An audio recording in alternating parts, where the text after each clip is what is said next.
নমস্কার বন্ধুরা, hour Holmes কিচেনে তোমাদের সবাইকে স্বাগত। আজ আবারও একটি নতুন রেসিপি নিয়ে চলে এসেছি তোমাদের সামনে। আজ আমি তোমাদের সাথে শেয়ার করব সুজি দিয়ে ভারী সুন্দর স্বাদের একটি টিফিন রেসিপি। সামান্য কয়েকটি উপকরণ দিয়ে তৈরি করা যায় এই রেসিপিটি, খেতেও ভারী সুন্দর লাগে। তাহলে চলো দেখে নেওয়া যাক রেসিপিটি এই ভিডিওটির মাধ্যমে। প্রথমেই আমি নিয়ে নিচ্ছি সুজি। একটা মাঝারি সাইজের বাটি মেপে আমি 1 বাটি মতো সুজি নিয়েছি। ওজনে প্রায় 170 থেকে 80 গ্রাম মতো হবে। এবার যে বাটি মেপে আমি সুজি নিয়েছিলাম সেই বাটি মেপে অর্ধেক বাটি মতো আমি জল দিয়ে দিলাম। এবার দেব টক দই। যে বাটি মেপে সুজি নিয়েছিলাম সেই একই বাটি মেপে আমি দিয়ে দিলাম টক দই। টক দইটা আমি প্যাকেট টক দই ব্যবহার করছি, তাই একটু পাতলা টাইপের টক দইটা আমি প্রায় এখানে 100 গ্রামের থেকে একটু বেশি টক দই দিয়ে দিয়েছি। দিয়ে দিলাম যে রান্নার তেল 1 চামচ মতো। এবার এই সমস্ত কিছু খুব ভালোভাবে একটা পেস্ট বানিয়ে নিয়েছি। এবার এই সুজি আর দইয়ের মিশ্রণটা অন্য একটা পাত্রের মধ্যে আমি ঢেলে নেব। বন্ধুরা, টক দইয়ের পরিমাণটা একটু মাথায় রাখবে। আমি এখানে প্রায় 200 গ্রামের কাছাকাছি সুজি নিয়েছি আর 100 গ্রামের থেকে সামান্য পরিমাণ বেশি টক দই ব্যবহার করেছি। মিক্সির জারটা ধুয়ে একটু জল দিয়ে আমি এই মিশ্রণের মধ্যে নিয়ে নেব। এবার এর মধ্যে দিয়ে দিচ্ছি 1/2 চামচ মতো গোটা জিরে, দিয়ে দেব স্বাদ মতো লবণ। লবণটা অবশ্যই তোমরা তোমাদের স্বাদ মতো ব্যবহার করবে।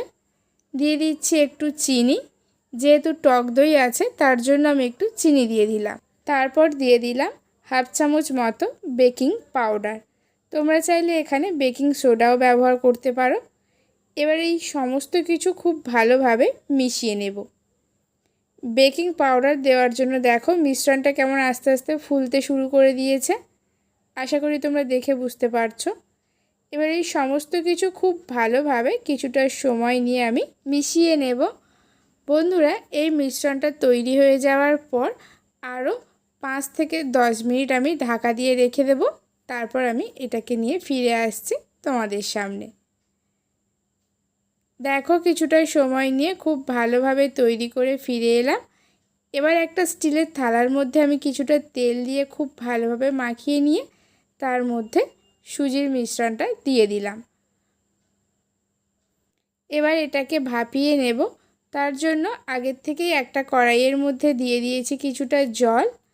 আর এখানে আমি একটা স্টিলের প্লেট দিয়ে দিলাম, কারণ কড়াইটা তো খুব একটা উঁচু না, তার জন্য স্ট্যান্ড দিয়ে করলে থালাটা ঠিকঠাকভাবে কড়াইয়ের মধ্যে থাকছিল না। তার জন্য আমি একটা প্লেট দিয়ে তার উপর থালাটা বসিয়ে দিলাম।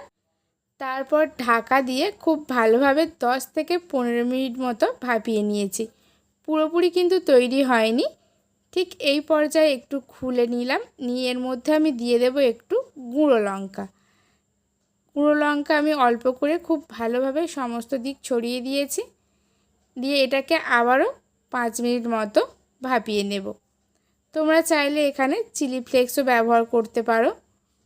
দেখো খুব ভালোভাবে তৈরি হয়ে গেছে। এটাকে ঠান্ডা করে নিয়ে ফিরে এসেছি। এবার এই থালার উপর একটা প্লেট দিয়ে থালার থেকে আলাদা করে নিচ্ছি। তো খুব সুন্দরভাবে ছেড়ে গেছে, যেহেতু থালার মধ্যে ভালোভাবে তেল মাখিয়ে নিয়েছিলাম। এবার একটা ছুরির সাহায্যে সুজিটা আমি খুব ভালোভাবে কেটে নিচ্ছি। এখানে আমি ত্রিকোণ শেপ দিয়ে কাটছি। তোমরা তোমাদের পছন্দ মতো যে কোনো শেপ দিয়ে কেটে নিতে পারো। খুব ভালোভাবে এটা কেটে নিয়ে ফিরে এলাম। দেখছো কতটা লোভনীয় এখনই দেখতে হয়েছে, আর খুবই কিন্তু নরম হয়েছে। এবার পরের পদ্ধতি দেখিয়ে দিই চলো।